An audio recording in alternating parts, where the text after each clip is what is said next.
Hello students. The topic I am about to discuss today is voice change, a very common topic, but often it is misunderstood by students. Why? Actually, you are often taught voice change with too much emphasis on the tenses. You learn voice change for each of the tenses separately, and that's why the rules become complicated for you. Today, we are rather going to learn them keeping the tenses in certain groups. Maybe the process is going to be a bit easier for you. So why do you need to learn voice change? To get good marks in your exams? No. You need to learn voice change because it is going to help you to speak more confidently, more smartly. We need to use the passive voice quite often in the field of journalism or in legal documents, or when you need to present something from an objective point of view, like in a report or a notice. We need to use the passive voice when the subject is unknown to us, or the object is more important than the subject. Before I tell you about the rules or the steps you need to take to change an active sentence into a passive one, let me tell you about be-verbs. Be-verbs play a very vital role in voice change. And that's why before you learn the rules of voice change, you need to learn to properly conjugate be-verbs. So what are different forms of be-verbs? Present forms of be-verbs are am, is and are. Past forms of be-verbs are was and were. Past participle form of be-verb is been. And present participle form of be-verbs is being, B-E-I-N-G. Write them down in your copy. I am also mentioning them in the description box so that we can take easy reference from them whenever we are going to need them. Now let us get to the main lesson. Here I am going to show you the steps you need to follow while you are trying to change an active sentence into a passive one. We are going to learn them with example sentences. Our first sentence is, she draws portraits. The first step you need to follow is to identify the verb. What is the verb here? Draws. Second step is to identify the subject and the object. So what is the subject here? Who draws? She. So that is our subject. And what is the object here? You have to ask a question to the verb with what and whom to correctly identify the object. Let us ask a question with what. What does she draw? And our answer is portraits. So that is our object. In the next step, we have to change places of the subject and the object in the passive sentence. The object will become the subject in the passive sentence. As our object is portraits, so that will become the subject of the passive sentence. We are going to write that in the beginning of the sentence. And the subject, she, will become the object in the passive sentence. Now, she is a subject pronoun. When you transform it into an object pronoun, you have to write her. But it will not sit alone. You have to write by before it, a preposition. So, by her will be written towards the end of the sentence. Now, we have to deal with the verb in the next step. What is our verb here? Draws. Remember, in a passive sentence, we always need to write the third form or past participle form of the main verb. As our main verb here is draws, so we have to write its past participle form drawn in the passive sentence. Let us write that. But it will not sit alone. Before the main verb, you always need to write a properly conjugated be verb in a passive sentence. And to do that correctly, you need to identify the tense of the verb in the active sentence. In the active sentence, after the subject, draws is written. That means draw verb's present form. So as per the rules of tense, the sentence is in the simple present tense. Now we have to go back to the list of be verbs. We already know that be verbs have 4 different forms: present forms, past forms, past participle form and present participle form. Now you have to note down certain things. when you are trying to change an active sentence into a passive one, you have to use present forms of be verbs in case of simple present tense. You have to use past forms of be verbs in case of simple past tense. You have to use past participle form of be verbs in case of perfect tenses. Which perfect tense doesn't matter. It can be present perfect tense, it can be future perfect tense, but you have to use past participle form of be verbs in a passive sentence when the tense is either present perfect tense or future perfect tense. And you have to use present participle form of be verbs in case of continuous tenses. Which continuous tense doesn't matter. It can be present continuous tense, it can be past continuous tense. Now let us get back to the sentence. Our sentence is in the simple present tense. So we have to use present forms of be verbs in case of the passive sentence. But the verb has to agree with the subject. What is the subject in the passive sentence? Portraits. It's a plural subject. So we are going to write a plural be verb here. Which one should we write? Am, is, or are? Obviously we are going to write are. So portraits are drawn by her. That is our passive sentence. Let me give you another sentence. Mother loves me a lot. What is the verb here? Loves. Who is the subject here? Mother. What is the object here? Ask a question with what or whom. What does mother love? We are not getting any answer. So let us ask another question with whom. Whom does mother love? And the answer is me. So our object is me. What about a lot? These are extra words. We are going to add them to the passive sentence wherever they can be added. In the next step, we are going to change places of the subject and the object. So me will become the subject in the passive sentence. Me is object pronoun. Its subject form is I. So let us write I in the beginning of the passive sentence. And mother will become the object in the passive sentence. We will write by mother towards the end of the sentence. Now let us deal with the verb in the next step. What is the verb here? Loves. So love verb's third form or past participle form will be written in the passive sentence. We are going to write loved here. Love verb's third form. But it will not sit alone. We have to write a properly conjugated be verb before the main verb's third form in a passive sentence. So to do that correctly, we have to properly identify the tense of the verb in the active sentence. And here, after the subject, loves is written, love verb's present form. So the sentence is in the simple present tense as per the rules of tense. And as per the list of be verbs, we need to use present forms of be verbs in case of simple present tense when we are changing the voice. So what should we write here? Our subject in the passive sentence is I. So we should write am after it. We cannot write is or are. So I am loved by mother. But what about a lot? We will add them wherever they can be added. The sentence can be written like this. I am loved by mother a lot, or I am loved a lot by mother. Our next sentence is mother is cooking biryani. In this sentence, the verb is cooking. Its subject is mother. Its object is biryani. Answer of the question, what is mother cooking? In the next step, we are going to change places of the subject and the object. So biryani will become the subject in the passive sentence. We will write it in the beginning of the sentence. And mother will become the object. We will write it towards the end of the sentence, by mother. Now we have to deal with the verb in the next step. What is the verb here? Is cooking. What is the main verb? Cook. Its ing form has been written here. So cook verb's third form, cooked, will be written in the passive sentence. But it will not sit alone.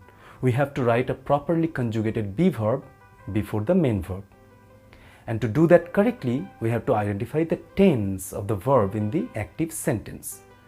Which tense is it? Present continuous tense, because after the subject is written and after that verb's ing form is written.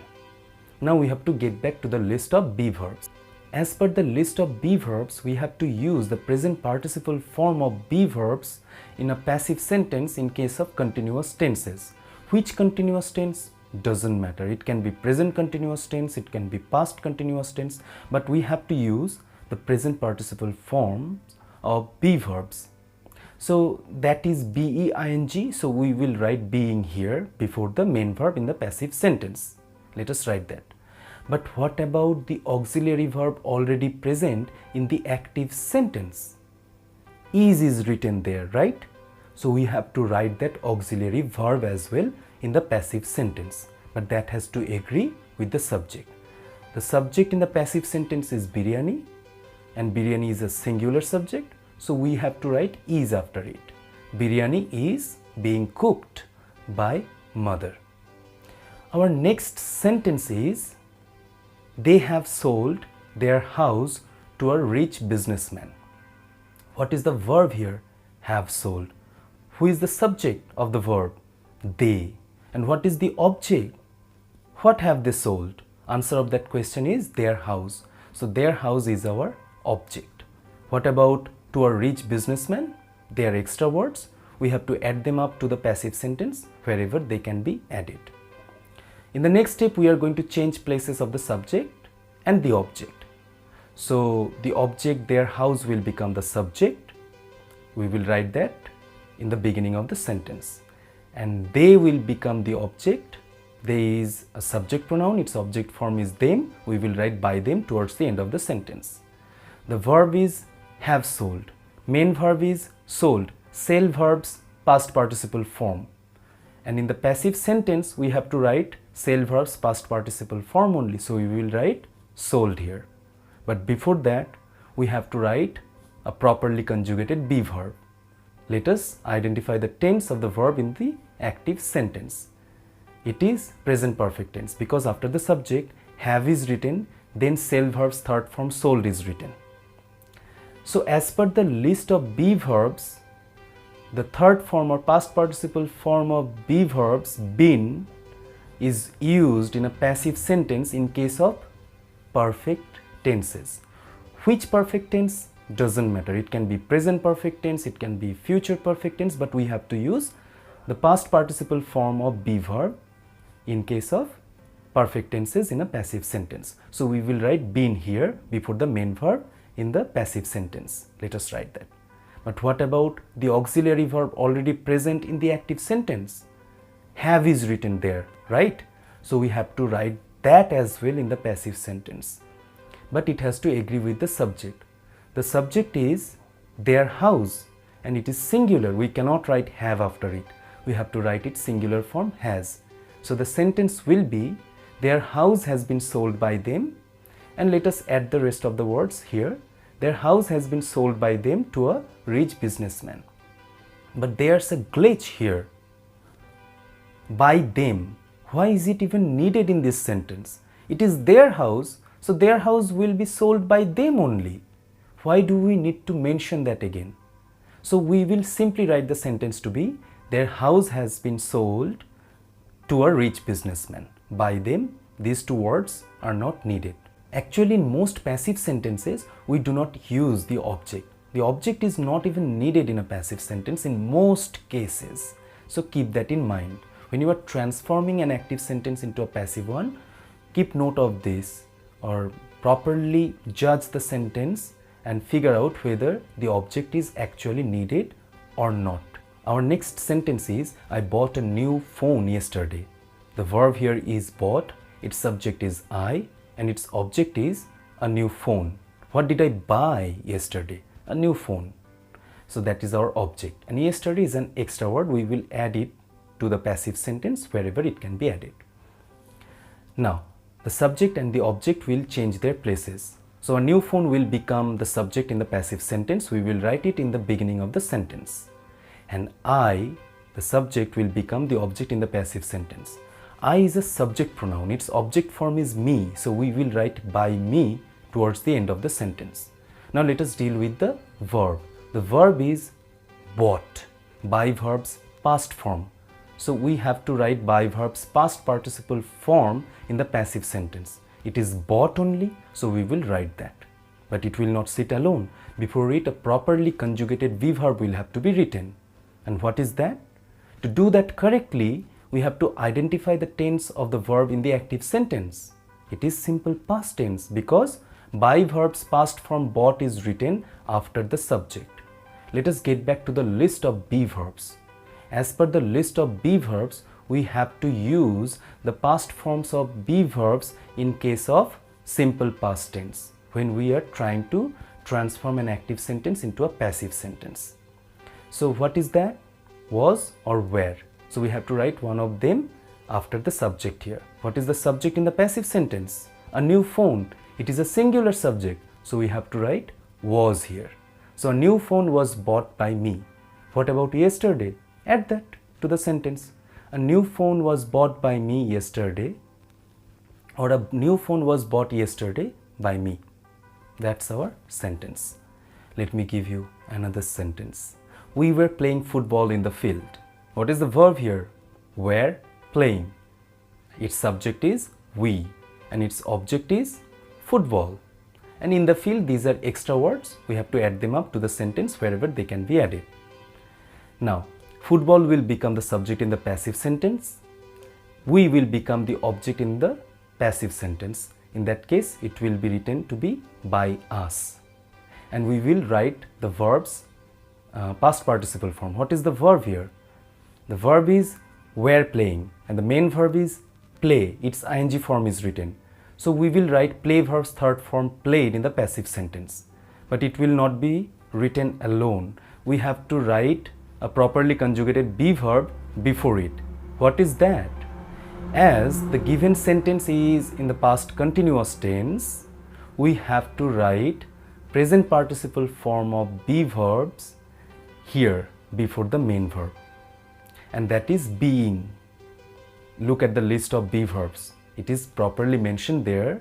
In case of continuous tenses, we have to use present participle form of be verbs in case of a passive sentence. So we will write being being before the main verb. But what will happen to the auxiliary verb already present in the sentence? What is that? Where. So we will write that as well in the passive sentence. But it will not be written as it is. It has to agree with the subject. Our subject in the passive sentence is football, which is a singular subject. We cannot write where after it. So where verbs singular form was will be written here. So football was being played by us. And let us add the rest of the words here. The sentence will be football was being played by us in the field. So that's our passive sentence. We have covered the present tense as well as the past tense. Now we have to deal with modal verbs. Modal verbs are used in different tenses, like shall and will are used in future tense. We use can, could, may, might, should, would, must in other tenses as well. So what will we do if a modal verb is present in an active sentence? How will we change it into a passive one? It is not that tough. We already know that in a passive sentence we always have to write the past participle form of the main verb. That will be done. As for the modal verb, we will write that as well. Simply we will add be after that. Let me give you an example sentence. I will buy a storybook tomorrow. What is the verb here? Will buy. What is the subject? I. Who will buy a storybook? I. So I is our subject here. And what is the object here? What will I buy? A storybook. So that is our object. And tomorrow is an extra word. We will have to add that wherever it can be added in the passive sentence. In the next step, we are going to change places of the subject and the object. So a storybook will become our subject and we will write it in the beginning of the sentence. I will become the object. We will write by me towards the end of the sentence. And now let us deal with the verb. The main verb is buy. So its past participle form bought will be written here in the passive sentence. But before it, there's a modal verb will. So we have to write that modal verb in the passive sentence. Simply we have to add be after that. So we will write will be. A storybook will be bought by me tomorrow. Let me give you another sentence. She can climb that tree. What is the verb here? Can climb. What is the subject? She. What is the object? That tree. So let us transform it into a passive one. We have to change places of the subject and the object. So that tree will become the subject in the passive sentence and she will become the object. We will write by her. And the verb is climb. Main verb is climb. Its past participle form is climbed. That will be written in the passive sentence. And before that there's a modal verb, can. So we will write can be in the passive sentence. So that tree can be climbed by her. But what if a modal verb's perfect form is written? That means in place of will buy or could call, we write will have bought or could have called. Then what should we do to transform an active sentence into a passive one? It is also very simple. We already know that the main verb's past participle form will be written, and in case of could have or will have, we will simply add be and been after that. Let me give you an example. You could have called me. Here the verb is could have called. Subject is you. Object is me. So object me will become the subject I in the passive sentence. We will write it in the beginning of the sentence. Subject you will become the object in the passive sentence. We will write by you towards the end of the sentence. Now the main verb is called. Call verb's third form called is written. We will write its third form called only in the passive sentence as well. Let us write that. But before that, what is there? Could have. So in the passive sentence, we will write could have and we will add be and been after that. And the sentence will be, I could have been called by you. So easy, right? That's all about the basic rules of voice change. As of now, you go to the description box. There you will find a link to an online interactive worksheet. You have some practice there. It will help you remember the rules more properly. I will make another video where I will show you how to change voice of an interrogative sentence or an imperative sentence or a negative sentence and so on. That's all for today. Thank you.